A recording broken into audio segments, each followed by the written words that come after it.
Takeoff, they was down here with y'all. But they seen you walking by. He's laying on the ground. You got Mike bending down, and they seen you walking by. What took place there? This the crazy thing about the video, right? Is there's a problem, Jay Prince, and I'm gonna tell you like this: if you're 60 years old and you're trying to be a street nigga, you failed. You failed. I'm telling you this. Hey, man. Yeah, man. We got a little bit of straightening going on. You feel me? Mase just dropped a bombshell. He leaked a private phone call between Jay Prince and Takeoff. That call was supposed to stay buried forever. But now it's out in the open, and Prince is losing it. Threats flying, frantic statements dropping, and you can feel the panic through the screen. But Mase didn't back down. He came swinging hard, saying out loud what the streets been whispering for years. And the timing? Wild doesn't even cover it. The streets still haven't healed from what went down in Houston the night Takeoff was killed. The footage never lined up, witnesses vanished, and two names stay floating in every conversation: Jay Prince Jr. and DJ Pat.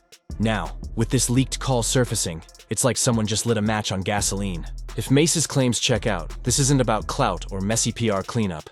It's about cover-ups. We're talking about something darker. Something that could twist the whole story upside down. And the proof keeps stacking. Old tweets being dug up.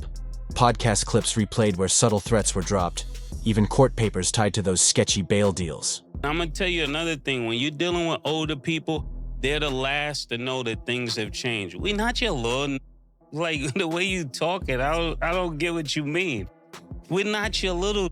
It's like for real. People calling Prince a fake community leader, saying he moves like a mob boss who silences anyone who talks. The tension is thick, the accusations are heavy, and they're painted in blood. This isn't rumor mill talk. This is the kind of raw street chaos that makes everyone question what really happened the night Takeoff lost his life. For the longest time, Mase kept his cool, letting Jay Prince throw slick subliminals without firing back. But when those jabs came on $1 million worth of game, the whole tone changed. The gloves came flying off and Mase stopped playing polite. Both he and Cameron had been steering clear of Houston's dark rumors, but Prince pushed the line too far this time. According to Mase, he didn't just hear about that call. He heard it with his own ears. He claims Prince talked to Takeoff just hours before that deadly night, not to show love or guidance, but to press him about loyalty and control. What should have been advice turned into pressure, pure intimidation. Mase says when Takeoff stood his ground, the energy flipped quick. And that's when things went bad. Now the entire hip-hop world's shaking from the fallout. That phone call supposedly went down the same night Takeoff was killed outside that Houston bowling alley. A dice game turned deadly, shots flying, and another young legend gone too soon at 28. Once Mase brought that piece to light, Prince cracked. He ran to social media, tossing threats and fake victim talk, still trying to shade Offset, claiming he wasn't really there for Takeoff before he passed. You wasn't really right there with Takeoff when he was alive, you know what I mean? So those words burned like wildfire. You wasn't really there with Takeoff when he was alive. Prince said it with his chest, but it blew up in his face. Offset clapped back instantly and Cardi B jumped in, ready to defend her man. Now, with Mase dropping that bomb about the phone call, Prince's response looks weak and desperate. The streets already picked their side. Fans online aren't mincing words anymore. One tweet hit hard. Nobody respects Jay Prince after Takeoff was on his watch. That's when everything flipped. People started questioning the mob ties image, wondering who's really pulling strings behind closed doors. And when DJ Pat, Patrick Xavier Clark, got locked up, only to walk out on $1 million bond like it was pocket change, it screamed power moves from the shadows. The streets saw it clear. Someone's protecting the wrong people. Then came the story that's been haunting timelines. People saying Jay Prince walked right past Takeoff's body and coldly muttered, "Call that. Don't ask me none about that." True or not, that detail hit like a thunderclap and poured gasoline on an already raging fire. But that's not all. Word is Jay Prince Jr. tried to scrub his name completely off DJ Pat's bond papers. Now why make a move like that if there's nothing to hide? It looked like a desperate play to distance himself from the chaos. But the streets remember. He was right there that night. No editing that out. And let's not forget Cameron Joshua, better known as Lil Cam Fifth, who got arrested right after Takeoff's murder on weapon charges. Another Mob Ties affiliate pulled into the mess. Too many names connected, too many bodies dropped, yet they still parade around acting untouchable. The streets aren't fooled anymore. Not after what happened to Takeoff. The red flags were waving long before that night. Duke the jeweler's death was the warning shot. He flew to Houston, checked in with mob ties, sat at their dice table, and left in a casket. Same tragic loop every time. Dice game, argument, gunfire, silence. And once again, J. Prince's name floats in the background like a shadow that never leaves.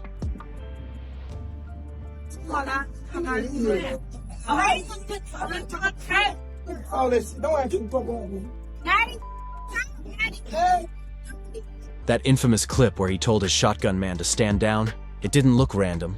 It looked rehearsed, like they'd practiced that scene before. It's impossible to ignore the pattern. Every so-called Houston invite plays out the same. Mob ties demands respect, the dice roll, and someone doesn't make it home. Then Prince steps up with his wise man act, talking about grief and violence, trying to sound like a philosopher instead of a boss cleaning up his mess. But the mask's slipping. People are asking real questions.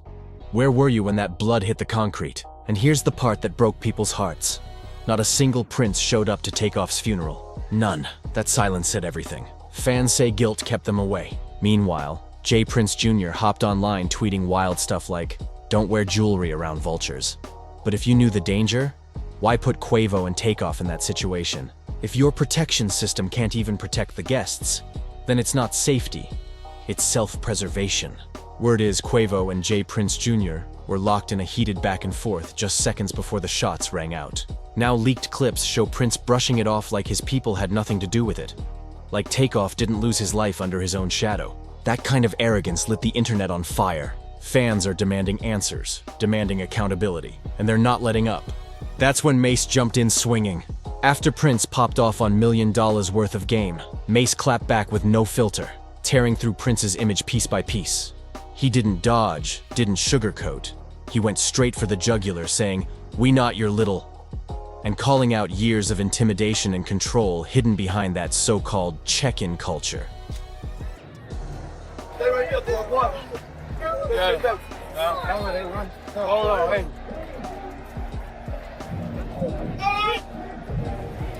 That wasn't just another diss. It was a full cultural wake-up call that hit every corner of the game. And Cameron. He didn't move a muscle. The man's usually strategic, always thinking before he speaks. But this time, he just sat back and let Mase unload. No warnings, no interruptions, no cleanup. That silence said everything. Fans believe that means Mase had that leaked call stashed away, waiting for the right moment to crush Prince's reputation. And when Prince crossed that line, Mase didn't hesitate. He aimed straight for the heart of it. Meanwhile, Offset had enough.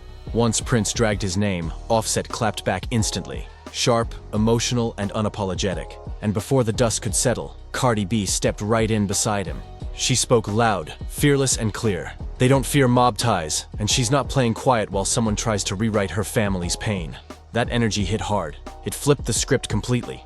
That's when the culture realized this stopped being about rap politics a long time ago. J. Prince just got checked in front of the world by one of hip-hop's strongest power couples, and that untouchable mob ties image started to crumble right on camera. The shift's been loud if you know where to look. Big names that used to scream loyalty are now moving silent. Take Drake. He used to ride for Jazz Prince heavy, showing love for the man who linked him with Lil Wayne and Young Money. But now? Nothing. No posts, no tags, no shoutouts. Since Takeoff's death, Drake's been ghosting that whole camp like the brand itself turned toxic. And then there's Jay-Z. Word is Hav hasn't picked up a single peace call from mob ties since early 2023. Jay doesn't do public mess, he just disconnects clean.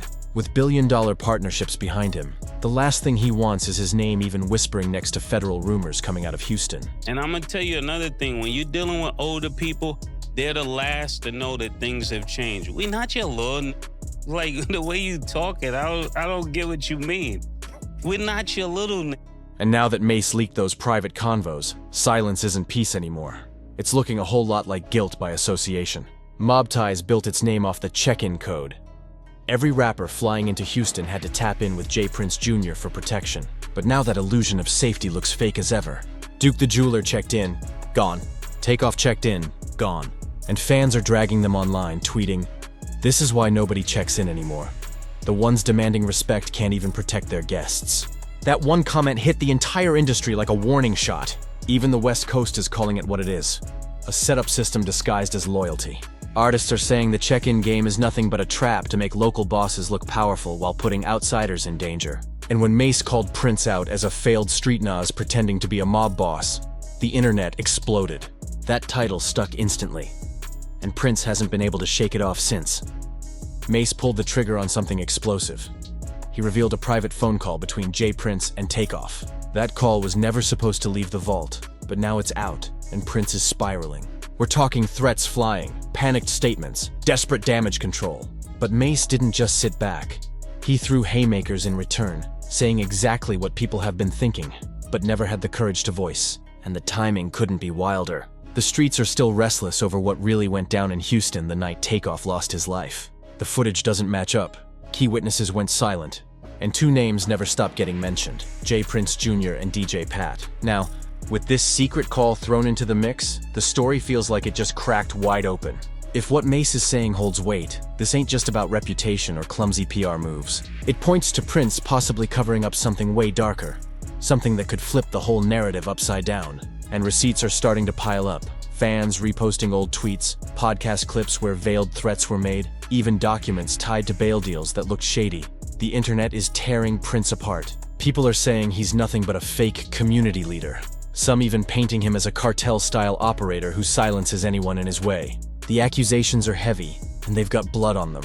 This isn't clickbait. This is raw, unfiltered street drama that ties directly to Takeoff's final hours, mob ties loyalty, and why Prince looks more nervous than ever.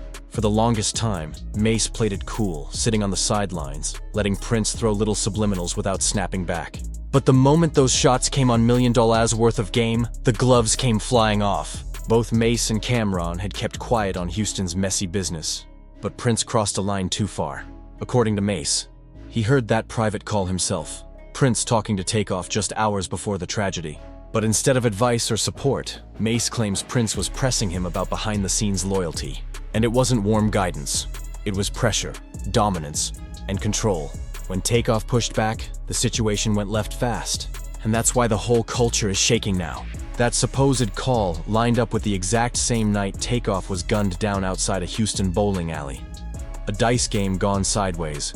Arguments, shots flying, and the world losing one of its brightest stars at just 28. The second Mase brought it up, J. Prince started cracking. He hit social media tossing sharp threats, acting like the victim, and doubling down on shade he'd already thrown at Offset, accusing him of not standing by Takeoff while he was alive. Prince's words were bold. You wasn't really there with Takeoff when he was alive. You wasn't really right there with Takeoff when he was alive. That struck like a match in dry grass. Suddenly, it wasn't just Offset clapping back. Cardi B came to stand firm for her man. And with Mase now putting fuel on the fire about that call, Prince's damage control looks weak and late. The streets already made up their minds. Fans online stopped holding back. One tweet cut the deepest. Nobody respects J. Prince after Takeoff was on his watch. And that was the turning point. People started seriously side-eyeing Prince and mob ties. Patrick Xavier Clark, aka DJ Pat, got picked up quick on charges, but then stunned the world when he walked out of jail on a $1 million bond like nothing. To the public, it looked like someone powerful made sure he wasn't sitting behind bars for long. And then there's the story floating heavy online, that J. Prince walked past Takeoff's body and coldly said, "Call that. Don't ask me none about that." Whether true or not, that detail added gasoline to an already blazing fire. But it didn't stop there. J. Prince Jr. allegedly pushed to have his name completely removed from DJ Pat's bond paperwork. Now why do that if you've got nothing to hide? That move looked like a desperate attempt to put distance between himself and the tragedy. The problem is, he was right there that night. And don't forget, Cameron Joshua, better known as Lil Cam 5th, got scooped on weapon charges immediately after Takeoff was killed. Another name linked directly back to mob ties. Too many connections, too many deaths circling their circle, yet they parade around playing innocent. The streets aren't buying that story anymore. Not after what happened to Takeoff. The signs were flashing long before Takeoff's murder. Duke the jeweler's death was the blueprint. He flew into Houston, did the so-called check-in with mob ties, sat at the dice table, and ended up in a coffin. Same cycle every time. Dice, argument, silence. And just like clockwork, J. Prince's name slipped into the whispers. That clip of him telling his shotgun man to fall back, that wasn't random. It looked staged, like the playbook was already written. It's hard not to notice the pattern. Houston invites roll-in, mob ties demands respect, dice games kick off, and someone's life gets cut short. And after, Prince puts on his wise man mask, preaching about black-on-black violence, and how grief is the price of love. People aren't buying it anymore. The question stays, where were you when the blood hit the concrete? And here's another head-turner. Not a single Prince showed up at Takeoff's funeral. None. That absence spoke volumes. Fans say the reason is obvious. They allegedly had too much guilt tied to the tragedy. Meanwhile, J. Prince Jr. tweets reckless gems like, "Don't wear jewelry around vultures." But if you knew it was dangerous, why put Quavo and Takeoff in that setup at all? If your protection system can't keep guests alive, then what's it really protecting? Your name or the streets? Word is Quavo and J. Prince Jr. were caught in a heated exchange just moments before the gunfire started. And now leaked footage has Prince brushing it off like it wasn't his crew's responsibility. Like Takeoff wasn't killed under his shadow. That's the kind of arrogance that has fans demanding accountability. That's when Mase stepped out swinging. After Prince fired shots on $1 million worth of game, Mase came back harder than ever, tearing straight into Prince's whole image. He didn't tiptoe or sugarcoat. He hit raw, saying, "We not your little," and calling out decades of manipulation through the check-in culture Prince has run. That wasn't just words on a screen. That was a cultural gut punch that people felt deep. And Cameron? He sat back and let it happen. Usually the man's cautious, careful with his words. But this time he didn't step in, didn't block, didn't soften the blow. He let Mase cook. Fans believe that proves Mase had that leaked call locked away in his pocket, just waiting for the right moment to hit Prince where it hurt. And when Prince crossed the line, Mase landed the shot.